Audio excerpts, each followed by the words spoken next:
बिल्कुल। देवनाथ सर के पास चलते हैं। देवनाथ सर, जैसे कि अभी कोचर सर बता रहे थे कि अमेरिका के पास मिसाइलों को रोकने वाले इंटरसेप्टर जो हैं वो कम हो रहे हैं। कुछ आंकड़े भी हैं, जैसे कि ये जो कमी आई है उसकी भरपाई करने में, स्टॉक को फिर से मौजूदा स्थिति में लाने के लिए जैसे पहले था, लगभग 3 साल लग सकते हैं अमेरिका को।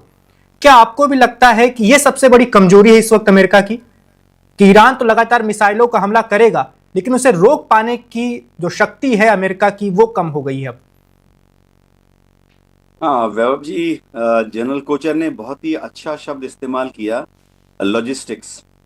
देखिए, कोई भी जो युद्ध होता है वो जोश जज्बा प्रोफेशनल्स पर लड़ा जाता है। एक दूसरा बात, लड़ा जाता है इक्विपमेंट पर। F-35 कितने हैं, अब्राहम टैंक कितने हैं और शिप्स कितने हैं। लेकिन हम में से जो फौज में रह चुके हैं हमें मालूम है कि असल चीज क्या है। असल चीज है कि आप लॉजिस्टिक्स पर युद्ध जीतते हैं। आपके पास क्या जो कंज्यूमेबल्स होते हैं युद्ध के दौरान, बम गिराए खर्च हो गए, मिसाइल फायर किए खर्च हो गए, आपने हथगोले फेंके, आरपीजी फायर किए खर्च हो गए। क्या आप इनको रिप्लेस कर सकते हैं? तो दुनिया भर में जितने भी युद्ध लड़े जाते हैं, वो युद्ध चालू होने के बाद दो चीजें नहीं बदलती। जोश जज्बा प्रोफेशनल्स, चाहे कैप्टन साहब का हो, चाहे वारंट ऑफिसर का हो, जेसीओ साहिबान का हो, जवान का हो, वैसा ही रहता है, फर्क नहीं पड़ता है। दूसरी चीज, एक बार जब लड़ाई चालू हो जाती है, इक्विपमेंट प्रोफाइल, जिसके पास जितने शिप्स हैं, जिसके पास जितने टैंक हैं, जिसके पास जितने हवाई जहाज हैं, वो भी सेम रहता है, चेंज नहीं होता। हाँ, कुछ नुकसान होता है तो हवाई जहाज कम पड़ जाते हैं, दुश्मन की कार्रवाई में शूट डाउन हो गए। लेकिन सबसे भयंकर रीजन जिसकी वजह से कोई भी युद्ध अपनी दिशा को बदलता है, ये हम बार बार प्रथम विश्व युद्ध, द्वितीय विश्व युद्ध, अफगानिस्तान, वियतनाम, इंडिया का युद्ध 1965, इंडिया का युद्ध 1971 और कारगिल, हम देख चुके हैं कि लॉजिस्टिक्स की वजह से ही उसकी दिशा दशा, हम युद्ध को इस तरफ बढ़ाएं उस तरफ बढ़ाएं, दो एक्सिस पे कारगिल पे लड़ाई करें या तीन जगह हमला करें, सब इस पे निर्भर करता है कि जमीन पे जो कमांडर है, जो बोफोर्स फायर कर रहा है, अगर उसने आज 100 राउंड फायर कर दिए बोफोर्स के कमांडिंग ऑफिसर ने, और उसके पास मैच 150 और बचे हुए हैं कल के लिए, तो क्या आज जो 100 राउंड फायर कर दिए गए हैं वो रिप्लेस हो गए? इस चीज को इंडियन एयरफोर्स ने 1965 में देखा, 1971 में देखा। 1965 की जंग अब पुरानी हो चुकी है, मैं बता देता हूं।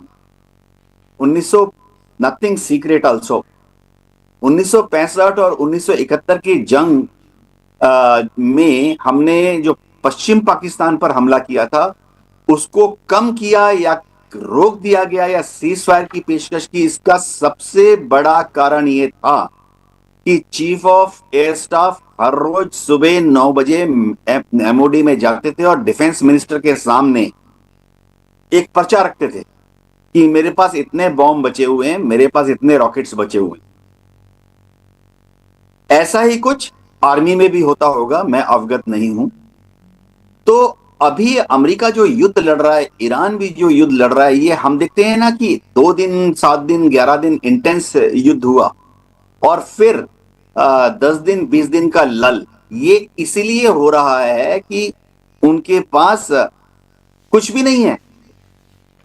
जैसे अभी पेट्रियट एयर डिफेंस सिस्टम की बात हो रही थी, मैं दो चीजें कॉन्फिडेंस के साथ कह सकता हूं कि नेटो के भंडारण में रूस से लड़ने के लिए जितनी पेट्रियट मिसाइल थी, सबका ट्रांसफर कर दिया गया है गल्फ कंट्रीज में। तो अगर कल रूस अचानक से नेटो के किसी देश पर हमला कर देता है तो बहुत कम पेट्रियट बची हैं यूरोप के देशों को, नेटो को देशों को रशियन एयरफोर्स से बचाने के लिए। इसी तरह से मैं एक और चीज कॉन्फिडेंस के साथ बोल सकता हूं और सही बोल रहा हूं कि यूएस का जो पैसिफिक कमांड है, प्रशांत महासागर में जिनका कमांड है, जितने पेट्रियट मिसाइल थे, चाहे वो गुआम में हो, चाहे वो बुसान में हो साउथ कोरिया के, चाहे वो जापान के ओकिनावा में हो, फिलीपींस में यूएस एयरफोर्स का एक बेस है, जितने एयर वहां पर पेट्रियट मिसाइल थे सब ट्रांसफर कर दिए गए हैं गल्फ कंट्रीज को। तो आज अगर चीन अचानक से ताइवान पर हमला बोल देता है तो अमेरिका के पास पैसिफिक फ्रंट में चीन के ऊपर, चीन के हवाई जहाज हेलीकॉप्टर पे दागने के लिए बहुत कम, ना के बराबर पेट्रियट एयर डिफेंस सिस्टम बचे हैं। तीसरा तरीका क्या है कि पेट्रियट एयर डिफेंस सिस्टम की प्रोडक्शन लाइन जो आमतौर पर एक शिफ्ट में काम करती है 8 घंटे, आप उसको 2 शिफ्ट में चलाइए, वो ऑलरेडी हो रहा। Patriot air defence system 2 shift में बनाए जा रहे थे अब तक, 8 घंटे सुबह की शिफ्ट, 8 घंटे शाम की शिफ्ट। अब अमेरिका ने 3rd शिफ्ट चालू कर दी है, यानी रात के टाइम पे भी एक शिफ्ट चलेगी। आपसे पेट्रियट एयर डिफेंस सिस्टम की जो इंटरसेप्टर मिसाइलें हैं वो 24 घंटे प्रोडक्शन लाइन जारी रहेगी। तो लॉजिस्टिक्स अमेरिका का कमजोर नहीं पड़ा है, लेकिन उम्मीद से ज्यादा फायर हो गए हैं। हम कहते हैं रेट ऑफ फायर। देखिए, युद्ध लड़ने के पहले कमांडिंग ऑफिसर, जैसे ऊपर कमांड हेडक्वार्टर, वो वॉर गेमिंग करते हैं और देखते हैं कि अच्छा 6 घंटे की लड़ाई में फलाना आर्टिलरी रेजिमेंट कितने 6 घंटे में फायर कर देगा, 600 राउंड। लड़ाई होगी इंटेंस रेट में तो फलाना टैंक रेजिमेंट का कमांडिंग ऑफिसर या टैंक ब्रिगेड का ब्रिगेड कमांडर जो है रेजिमेंट, कितने फायर कर देगी, चलो 1200 गोले फायर कर देंगे। ऐसे जो होता है, फिर इनको फायर टेबल बनाया जाता है जिसमें क्लियरली लिखा जाता है कि इंटेंस लड़ाई होगी तो इस तरह से युद्ध होगा। क्यों? क्योंकि आपको रियर से, यानी पीछे से तो वो हथियार रिप्लेनिश करने के लिए मंगाना पड़ेगा ना। ये पीछे से जो पेट्रियट एयर डिफेंस सिस्टम आ रहे हैं, ये आ नहीं रहे। जी वैभव जी। बिल्कुल। अगले सवाल की ओर चलते हैं, कोचर सर के पास चलते हैं। कोचर सर, इस युद्ध के दौरान बार बार बात सामने आ रही थी कि चीन और रूस सहायता दे रहे हैं ईरान को। इस बीच अमेरिका का एक न्यूज चैनल है एनबीसी न्यूज, उसने एक रिपोर्ट जारी की है। उसने दावा किया है कि रूस लगातार सैटेलाइट इंटेलिजेंस दे रहा है ईरान को। ईरान इससे क्या कर रहा है कि वो बहुत सटीक हमला कर पा रहा है अमेरिका के सैन्य ठिकानों पर। आपको क्या लगता है, अमेरिका रूस में मुलाकात, रूस और अमेरिका के रिश्ते जब जब ट्रंप राष्ट्रपति रहे हैं थोड़ी बहुत तो सुधार की कोशिश करते रहे हैं, मुलाकात भी की थी पुतिन से उन्होंने, लेकिन रूस ऐसी मदद दे रहा है अमेरिका को, इससे परेशानी नहीं हो रही? पर्दे के पीछे क्या बात करने की कोशिश नहीं कर रहे होंगे ये लोग? देखिए, ये तो एक नैरेटिव है इसको लोगों को बताने के लिए कि बातचीत करते हैं नहीं करते हैं, और जब 2 प्रेसिडेंट बात करते हैं तो वो चीज कोई एक सीक्रेट नहीं होती है या छिपा के बात नहीं करते, बिकॉज उसकी एक प्रेस रिलीज होती है, मीडिया पे भी जाता है। और ट्रंप ऐसा आदमी है कि अगर वो अभी शाम को 7 बजे बात करेगा तो 7:30 बजे वो अपना ट्वीट कर देगा कि जो फलाना मैंने अभी बात करी। तो इसको मुझे नहीं लगता कि इनमें कोई भी बातचीत चल रही है। और ऊपर से देखिए, जब वो एक कांग्रेस में बिल लेके आ रहा है कि मैं इस 100% टैरिफ्स चाइना के ऊपर, इंडिया के ऊपर लगाऊंगा, ये अगर वो इसको रूस से ऑयल लेते हैं या कुछ भी लेते हैं तो चीज साफ है। The battle lines are drawn. जो आपकी तलवार है वो इसको म्यान से एक्चुअली बाहर आ चुकी, और इसको रशिया और अमेरिका को आज आप दोस्त नहीं मान सकते। और ट्रंप ने बहुत कोशिश करी इसको पुतिन को टेबल पे लाने के लिए, जेलेंस्की को टेबल पे लाने के लिए, दोनों तैयार नहीं। पुतिन तो फिर भी वो अपनी शर्तें उसने रख दी थी कि ये मेरी शर्तें हैं और ये मेरी रेड लाइन है, जो मैंने कैप्चर किया अभी तक जो है मेरे पास, वो मैं वापस नहीं दूंगा, और इसको आगे बात की जा सकती है। वो इसको जेलेंस्की को एक्सेप्टेबल ही नहीं था। सिक्योरिटी गारंटीज के ऊपर बात चल रही थी, तो इसको क्या इसकी सिक्योरिटी गारंटीज हो सकती है। पुतिन को एक्सेप्टेबल नहीं था कि इसको नेटो कंट्रीज आके यहाँ पे अपनी फौजें रखें in Ukraine as part of the security guarantee, तो बात इसको वहीं पे खत्म हो गई। तो इसको मुझे इसीलिए अभी इसको लग नहीं रहा कि यूक्रेन और रशिया की लड़ाई आप इतनी जल्दी खत्म हो सकती है। और इसीलिए ट्रंप ने डिसाइड किया है कि इसको लड़ाई तो मैं खत्म नहीं कर पाऊंगा या मैं उसको रोक नहीं पाऊंगा, पर मैं रशिया को कमजोर करने की कोशिश करूंगा कि भाई उस जहां से उसको रेवेन्यू मिलता है, जैसे भारत ऑयल ले रहा है, चाइना ऑयल ले रहा है, इस टाइप का, ये अब मैं इन देशों के ऊपर 100% टैरिफ लगाऊंगा।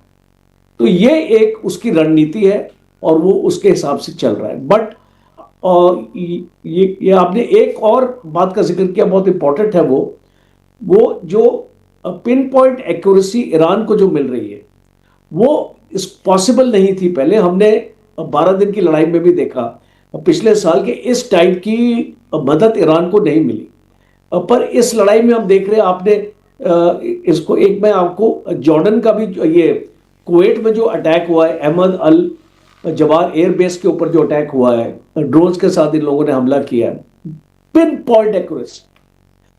जो डैमेज हुआ है ना, अमेरिका नहीं बता रहा है आपको, बट सब्सटेंशियल डैमेज हुआ है। जो उनके एयर डिफेंस के हैं, उनके सर्वेलेंस नेटवर्क्स हैं, उनके हवाई जहाज है जो वहां पे, और कुवैती एयरफोर्स को भी डैमेज हुआ इसमें। बट ये वेस्टर्न मीडिया कोई आवाज नहीं निकाल रहा है इसके बारे में, बिकॉज जैसे आवाज निकालेगा तो उसका नैरेटिव बदल जाएगा, इसको ईरान की तरफ चले जाएगा वो नैरेटिव। और ईरान ने तो स्टेटमेंट निकाल दिया कि हमने उसको हमला किया और उसमें हमने डैमेज किया। तो यहां पे आप जो पिन पॉइंट जॉर्डन में जो अटैक हुआ, अगेन ये मैं चाहता हूं इंडियन एयरफोर्स को भी इसके ऊपर केस स्टडी करनी चाहिए। जॉर्डन का जो अटैक था, जैसे जो इसको अमेरिकन F-35 को गिराया, इसको ग्राउंड पे तबाह कर दिया, वो again it was a case of pin point accuracy. और ये जो इनको कोऑर्डिनेट्स और ये जो सैटेलाइट से जो इनको इंफॉर्मेशन मिल रही है वो खाली रशिया से नहीं मिल रही। प्लीज डोंट फॉरगेट के चाइना का बेडू 3 सिस्टम जो लगा हुआ है, जो उसने पाकिस्तान को दिया था हमारे साथ युद्ध करने के लिए, वो जो किल चेन हम उसको बात कर रहे थे कि इसको एयरक्राफ्ट के रडार ही नहीं खुले और उससे जो आपके एयरक्राफ्ट जो है हम उनको डिटेक्ट नहीं कर पाए एयर में, और जो हमारा स्टेल्थ एयरक्राफ्ट था उनको उसको ग्राउंड से और उनके अवैक से उनको जो उनके ग्राउंड बेस्ड रडार से उनको इंफॉर्मेशन मिली और वो इंफॉर्मेशन एयरक्राफ्ट के मिसाइल सिस्टम को फीड कर दी गई और उनका मिसाइल हमारे ऊपर आ गया। सिमिलरली इसको यहाँ पे भी हम देख रहे हैं, एक similar type of technology use हुई है।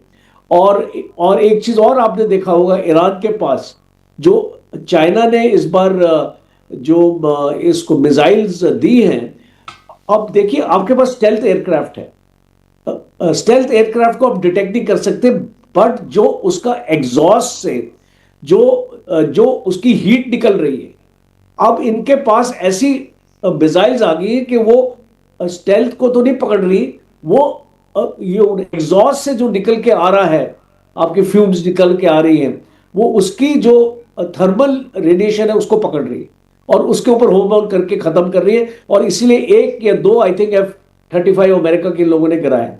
और आज एक ऑफिशियल एस्टिमेट इसको अमेरिकन बोलते हैं हमारे 11 इसको हवाई जहाज गिरे हैं, but actual count is almost 3 times to this.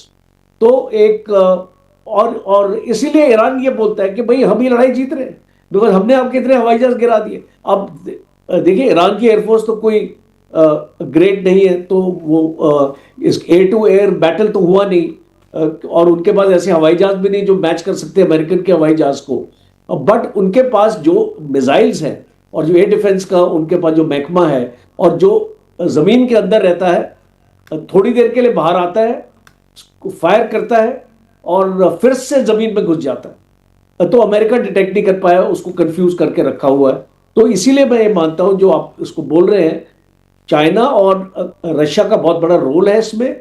दो वो इसको ऑफिशियल स्टेटमेंट्स में उन लोगों ने बोला है कि हमने कोई मदद नहीं करी है बिकॉज वो नहीं चाहते कि टैरिफ लग जाए या ऐसी चीज लग जाए। तो वो एक ऑफिशियल स्टेटमेंट आपको ना तो चाइना से मिलेगी ना तो रशिया से मिलेगी कि हमने इसको ईरान की मदद की, बट ग्राउंड रियलिटी यही है कि इस ईरान की मदद की जा रही है।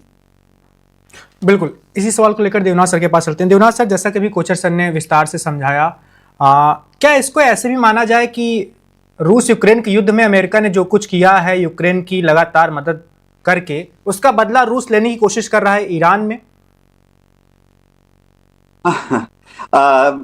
ठीक है, बदला लेने की कोशिश कर रहा है। दोनों में परिप्रेक्ष्य जो है एकदम अलग।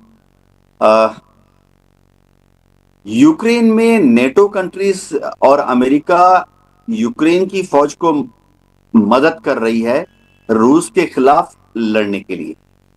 तो अमेरिका ज्यादा से ज्यादा हथियार खुलेआम दे रहा है, छुपा कुछ नहीं रहा, खुलेआम दे रहा है। अगर नेटो कंट्रीज अपने यहां से कोई वेपन सिस्टम या मिसाइल, रॉकेट, बॉम्ब, ड्रोन अगर यूक्रेन को दे रहे हो, खुलेआम दे रहे हैं, दिख जाता है। लवीव नाम का उनका एयरपोर्ट है, रेलवे मार्शलिंग यार्ड। तो लवीव एकमात्र ऐसा रेलवे मार्शलिंग यार्ड है जो कि यूक्रेन में वो पश्चिमी यूक्रेन में है, वो ज्वाइन करता है आगे पोलैंड के साथ। तो वो सारे दिन उसमें 10 या 12 मिलिट्री ट्रेन चलती रहती हैं, पोलैंड से शुरू होकर, वार्सा से शुरू होकर लवीव आती हैं। लवीव से वह ट्रेन फिर पूरब में चली जाती है, दोनेत्स्क लुहांस्क की तरफ। तो अमेरिका खुलकर हथियार दे रहा है। अब रशिया इसका बदला क्या ईरान में ले रहा है? जिस तरह से वेस्टर्न कंट्रीज यूक्रेन को सप्लाई दे रहे हैं, बिलियंस ऑफ डॉलर्स, सैकड़ों की संख्या में, हजारों की संख्या में, रूस उस तरह के हथियार उतनी बड़ी मात्रा में और उतने जटिल और बड़े बड़े हथियार 1 मार्च के बाद ईरान को नहीं दे पा रहा है, क्योंकि ईरान की जो आसमान है उस पर अमेरिकन एयरफोर्स का दबदबा है। कहीं से भी अगर समुद्री मार्ग से भेजना चाहे, चाहे अरब सागर से भेजना चाहे, चाहे कैस्पियन सागर से भेजना चाहे, वहां सब जगह पर दबदबा या तो यूएस नेवी का है, या सीआईए का है, या मोसाद का है। अभी हमने देखा कैस्पियन सी में तो एक वारदात हो ही गई, जिसमें शायद अमेरिका के बहकावे में आकर कीव से एक मिसाइल लॉन्च हो गया और कैस्पियन सागर में आकर एक ईरानी शिप पर गिरा। हाँ, मैं बहकावे शब्द का इस्तेमाल इसलिए कर रहा हूं क्योंकि अब यूक्रेन ने पॉलिटिकली, ये डिप्लोमेटिकली, उनके एम्बेसडर ने बयान दिया है कि उनका कोई इरादा नहीं था कैस्पियन सागर में ईरानी शिप पर हमला करने का, वो एक गलती थी। तो रूस उस तरह से मदद नहीं दे पा रहा है। तो हम कहते हैं ना कि लीदल वेपन्स, नॉन लीदल वेपन्स, या काइनेटिक वेपन्स या नॉन काइनेटिक वेपन्स, अभी जितनी मदद आ रही है वो नॉन लीदल मदद आ रही है रशिया से ईरान को, नॉन काइनेटिक मदद आ रही है रशिया से ईरान को। और जैसे कि जनरल कोचर ने बताया, क्योंकि मेरे को अब मेरे दिन याद आ गए। देखिए क्या होता है, आपको पीस टाइम में दुश्मन के बारे में बहुत कुछ पता होता है। मैंने क्योंकि खुद ही पायलट के साथ फोटो इंटरप्रेटर भी था, तो पीस टाइम में आपके पास टारगेट फोल्डर होते हैं। अब ठीक है, सामने आपके टारगेट फोल्डर है सकर एयरबेस। आपको पीस टाइम में मालूम है कि सकर एयरबेस में बेस कमांडर का घर यहां पर है, पूरा मार्क होता है। आपको मालूम है कि सकर एयरबेस में बेस कमांडर का ऑफिस यहां पर है। आपको यह भी मालूम है कि वहां एयर ट्रैफिक कंट्रोल की बिल्डिंग ये है, और ये जो एयरक्राफ्ट उनकी so and so fighter squad यहां पर पोजीशन है, फाइटर स्क्वाड का कॉम्प्लेक्स यहां पर है। ये उसके कमांडिंग ऑफिसर, ये उसका एसटीओ, वो उसका R&SS, रिपेयर एंड सर्विसिंग का जो वर्कशॉप है वो है। सब पीस टाइम में होता है पता। युद्ध चालू होते ही पता क्या नहीं होता। मैं अभी इंटेलिजेंस की बात कर रहा हूं, जनरल कोचर बोल रहे थे। युद्ध चालू होता है, आपको पता नहीं होता कि वो बेस कमांडर के अपने ऑफिस में बैठा है या किसी ऑल्टरनेट लोकेशन से ऑपरेट कर रहा है। ये होता है। कोई भी कमांडर एयरफोर्स का या आर्मी का युद्ध चालू होते ही अपने ऑफिस से काम नहीं करता। वो 1.5 किलोमीटर उधर, 2 किलोमीटर उधर ऑल्टरनेट साइट होते हैं, 2-3, वो बदलते रहते हैं। इस तरह से उसके हवाई जहाज कहां खड़े हैं, पीस टाइम में हमें मालूम है टारमेक पे उनके पास अगर F-16 हैं, आज की तारीख में वो 8 F-16 उड़ाने की कोशिश कर रहे थे, तो शांति काल में वो F-16 टारमेक पे खड़े। टारमेक में दर्शकों को बता दूं, हम सब ज्यादातर ये हवा से ट्रेवल कर चुके हैं, जहां पे जैसे आप किसी भी सिविल एयरोड्रोम में जाइए तो आपको बहुत बड़ा एक आधा किलोमीटर लंबा चौड़ा एक कंक्रीट का प्लिंथ मिलेगा, जिसमें आप देखेंगे बोइंग खड़ा है, एयरबस खड़ा है। एयरफोर्स की भाषा में हम उसे टारमेक कहते हैं। लेकिन जैसे ही युद्ध चालू होता है या युद्ध चालू होने के थोड़ी देर पहले ही ईरान भी करता है, और अमेरिकन बेसेस जो गल्फ कंट्री में हैं उनके कमांडर भी करते हैं कि उन जहाजों को टारमेक में नहीं रखते हैं। अब वो चले जाते हैं बलास्ट पेन में। बलास्ट पेन क्या है? कंक्रीट और स्टील के शेल्टर्स होते हैं, 4 इधर एयरफील्ड के 3 किलोमीटर उधर, 4 बलास्ट पेन उधर, 4 किलोमीटर उधर कंक्रीट के बलास्ट पेन, वहां छुपा दिए जाते हैं हवाई जहाज। कुछ बलास्ट पेन में हवाई जहाज रखे जाते हैं, कुछ बलास्ट पेन खाली होते हैं। फिर एक और चीज मैं बताता हूं, अब दुनिया की सभी एयरफोर्स करती है, कोई सीक्रेट नहीं है, कि डमी जहाज होते हैं। आप जैसे अगर हमने कहीं पर जगुआर खड़े किए हैं, सैटेलाइट से अगर उनको अमेरिकन को दिख जाते हैं कि 12 जगुआर इंडियन एयरफोर्स के खड़े हैं, आप यकीन मानिए वो 12 में से 6 तो डमी होते हैं। वो महज प्लाईवुड एल्युमिनियम के बने होते हैं और उनको लगा दिया जाता है ताकि दुश्मन अगर ऊपर से रिकनेसेंस करेगा, MQ-9 ड्रोन आ जाते हैं या सैटेलाइट, तो उसे लगेगा ये जगुआर जो है फलाना ब्लास्ट पेन नंबर 16 में खड़ा हुआ है। तो इंटेलिजेंस हर 1 घंटे में चेंज होती है। वो जहाज कहां पर है हर 1 घंटे में चेंज हो रही है। ये इंटेलिजेंस जो है लेटेस्ट, कि पिछले 2 घंटे में क्या चेंज हुआ डिप्लॉयमेंट में, ये इंटेलिजेंस रशियन लोग और चाइनीज सैटेलाइट्स की इंटेलिजेंस ईरान को दी जा रही है। Subscribe to One India and never miss an update. Download the One India app now.